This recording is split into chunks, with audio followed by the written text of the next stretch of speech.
Good morning everyone. First year class, second year class, कैसे हैं सब? बहुत अच्छे होंगे आशा करते हैं। तो क्लास गद्य संकलन बुक आपका पाठ चल रहा था शरणागत, ठीक ना। चैप्टर बड़ा था इसलिए हमने पैराग्राफ वाइज पढ़ाना जो है शुरू किया था, और आपसे कहा भी था कि आप शरणागत पाठ को पैराग्राफ वाइज में पढ़ेंगे।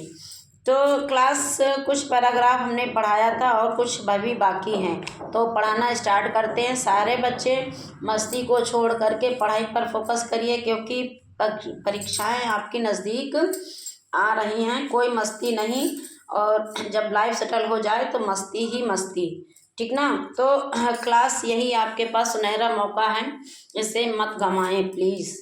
तो क्लास हमने आपको पढ़ाया था, ठाकुर उसे वहीं ठहरा हुआ देखकर कुपित हो गया, चिंता करने लगा। अरे अचानक ये अभी गए नहीं।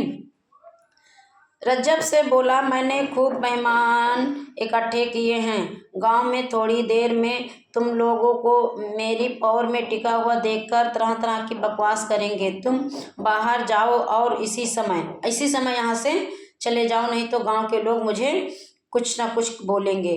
रज्जब ने बहुत विनती की, किंतु ठाकुर ना माना। यद्यपि गांव उसके दबदबे को मानता था, परंतु अव्यक्त लोकमत का दबदबा उसके मन पर भी था। इसलिए रज्जब गांव के बाहर पत्नी एक पेड़ के नीचे जा बैठा और हिंदू मात्र को मन ही मन कोसने लगा, जाति को कोसने लगा, भगवान को कोसने लगा। मुझे क्यों छोटा बनाया, मुझे क्यों गरीब बनाया, मुझे क्यों नीची कास्ट का बनाया।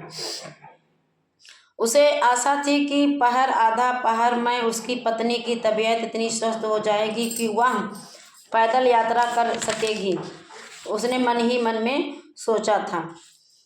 परंतु ऐसा ना हुआ।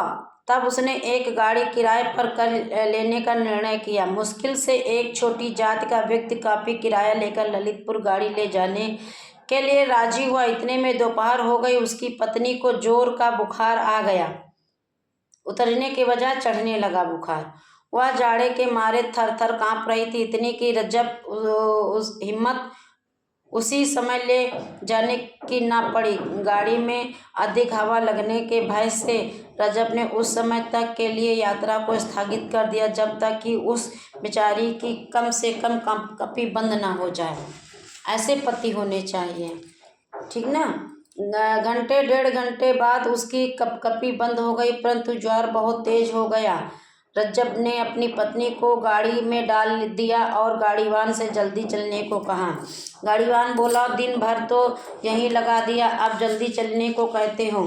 रज्जब ने मिठास के स्वर में उससे फिर जल्दी करने के लिए कहा, क्योंकि पैसा ना जाए और काम बन जाए, इसलिए मीठी मीठी चिपड़ी चिपड़ी बातें।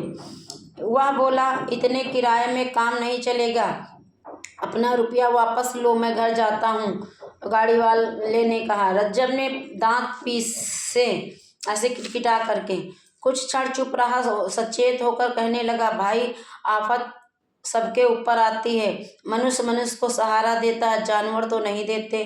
तुम्हारे भी बाल बच्चे हैं, कुछ दया के साथ काम कर लो। मेरी बीवी भी बुखार से गूंज रही है। कसाई को दया पर व्याख्यान देते सुनकर गाड़ीवान को हंसी आ गई। उसको टस से मस्त ना होता देखकर रज्जब ने और पैसे दिए। तब उसने गाड़ी हाँकी। 5-6 मील चलने के बाद संध्या हो गई। गांव पास में न था। रज्जब ने गाड़ी धीरे धीरे चली जा रही थी। उसकी पत्नी बुखार में बेहोश सी थी। रज्जब ने अपनी कमर टटोली, रकम सुरक्षित बंधी हुई थी। रज्जब को स्मरण हो आया कि पत्नी के बुखार के कारण आंटी का कुछ बोझ कम कर देना पड़ा है, और स्मरण हो आया गाड़ीवान को वह एक हक जिसके कारण उसको कुछ पैसे व्यर्थ ही और देने पड़े थे। उस गाड़ीवान पर क्रोध था, परंतु उसको प्रकट करने की उस समय उसके मन में इच्छा न थी। बातचीत करके रास्ता कटने की कामना से उसने वार्तालाप आरंभ किया कि रास्ता कट जाए जल्दी जल्दी, तो बात शुरू हो गई। गांव तो यहाँ से दूर मिलेगा, बहुत दूर वहीं ठहरेंगे। किसके यहाँ? किसी के यहाँ भी नहीं। पेड़ के नीचे कल सवेरे ललितपुर चलेंगे। कल का फिर पैसा उठाना। कैसे मांग उठाऊंगा? किराया ले चुका हूँ, अब फिर कैसे मांगूंगा? जैसे आज गांव में हट करके मांगा था। बेटा ललितपुर होता तो बतला देता। क्या बतला देते? क्या सेंत में गाड़ी में चलना बैठना चाहते थे? क्यों? वे क्या रुपया देकर भी सेंत में का बैठना कहता है? जानता है मेरा नाम रज्जब है। अगर बीच में गड़बड़ करेगा तो साले को यहीं छुरी से काट कर कहीं फेंक दूंगा, क्योंकि वो जानवरों को काटता पीटता था ना, इसलिए उसके लिए बड़ी बात नहीं थी। रज्जब की बात सुनकर उसकी हड्डी हड्डी कांप गई। ऐसे जान पड़ा मानो पसलियों को उसकी ठंडी छुरी छू रही हो। वो डर रहा था गाड़ी वाला। गाड़ीवान चुपचाप बैलों को हाँकने लगा। उसने सोचा गांव के आते ही गाड़ी छोड़कर नीचे खड़ा हो जाऊंगा और हल्ला गुल्ला करके गांव वालों की मदद से अपना पीछा रज्जब से छुड़ाऊंगा।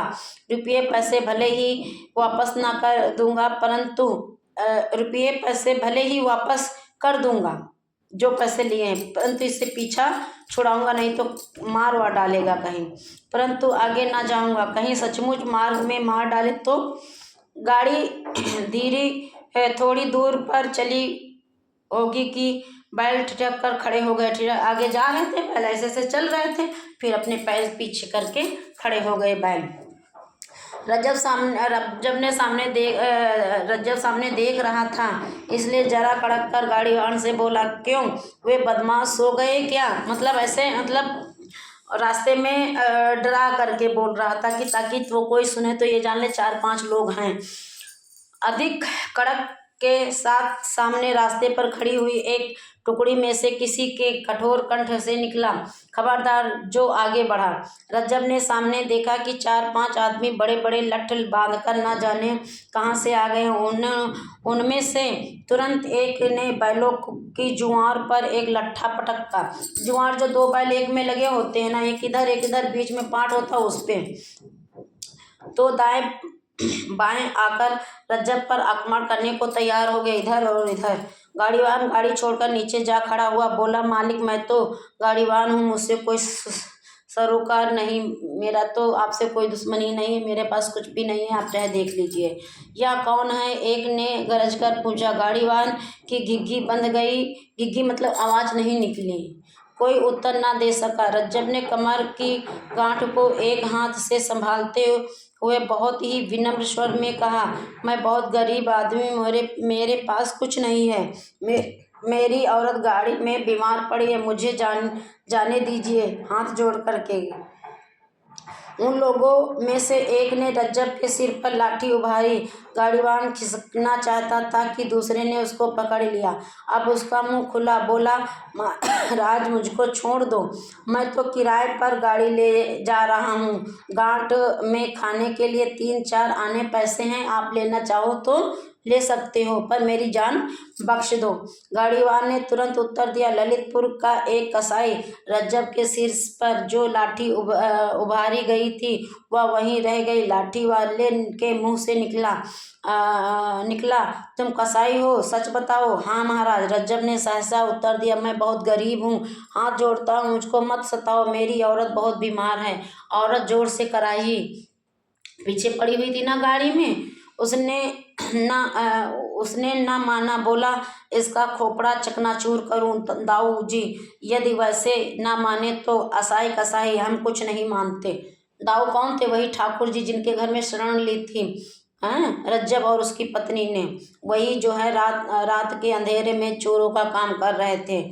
छोड़ना ही पड़ेगा, उसने कहा, इस पर हाथ ना पसारेंगे और ना पैसा छुएंगे। कहेंगे कि ये कसाई है, इसका पैसा नहीं छुएंगे, ये जो है गलत तरीके से पैसा कमाता। दूसरा बोला, क्या कसाई होने के डर से दाऊ जी आज तुम्हारी बुद्धि पर पत्थर पड़ गए? मैं देखता हूँ। और वह तुरंत लाठी लेकर गाड़ी पर चढ़ गया। दूसरा व्यक्ति गाड़ी पर चढ़ गया। लाठी का एक सिरा रज्जब की छाती में अकालकर उसने तुरंत रुपया पैसा निकाल कर देने का हुक्म कर दिया। नीचे खड़े हुए उस व्यक्ति ने जरा सी तीव्र स्वर में कहा, नीचे उतर आओ, उससे मत बोलो, उसकी औरत बीमार है। जो नीचे खड़े थे दाऊ थे, वही ठाकुर साहब। हो मेरी बला से, उसने कहा। जो ऊपर चढ़ गया था गाड़ी पर चोर। गाड़ी में चढ़े हुए लठबाज ने उत्तर दिया, मैं कसाईयों की दवा हूँ। और उसने रज्जब को फिर धमकी दी। नीचे खड़े हुए उस व्यक्ति ने कहा, खबरदार जो उसे छुआ नीचे उतरो, नहीं तो तुम्हारा सिर चकनाचूर कर देता हूँ। वह मेरी शरण आया था, बता दिया ठाकुर साहब ने कि मेरे पास वो आया था। गाड़ीवान लठैत झपट सी मारकर नीचे उतर आया, अपना समूह लेकर के नीचे उतर आया। नीचे वाले व्यक्ति ने जा रे, हाँक ले जा गाड़ी। ठाकुर साहब ने कहा, यहाँ से निकल, गाड़ी लेके ठिकाने तक पहुंचा आना इनको, तब लौटना, नहीं तो अपनी खैर मत समझिए। उसको गाड़ी जो हाँक रहा था उसको ठाकुर साहब कह रहे थे, दाऊद, और तुम दोनों में से किसी ने भी कभी किसी बात की चर्चा कहीं की तो भूसी की आग में जलाकर खाक कर दूंगा। धान की भूसी थी, बड़ा सा ढेर लगा हुआ था। तो दाऊ ने कहा कि अगर कहीं ऐसा कह दिया कि वो उस गांव के ठाकुर जो दाऊ हैं वो राहगीरी करते हैं, लोगों को सताते हैं, पैसा लूटते हैं, चोरी करते हैं, तो इसी धान की भूसी में दोनों को, पति पत्नी को, जला दूंगा। गाड़ीवान गाड़ी लेकर चढ़ा गया। उन लोगों में से आदमी ने गाड़ी पर चढ़कर रज्जब के सिर पर लाठी तानी थी। उसने शुद्ध स्वर में कहा, दाऊ जी, आगे से कभी आपके साथ ना आऊँगा।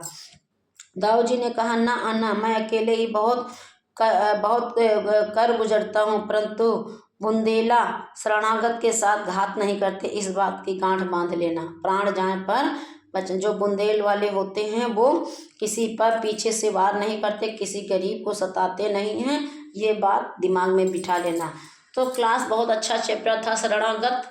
किसी के घर में अगर आप जाओ तो उसका नमक खाओ तो आपको अदा करना चाहिए, ठीक ना।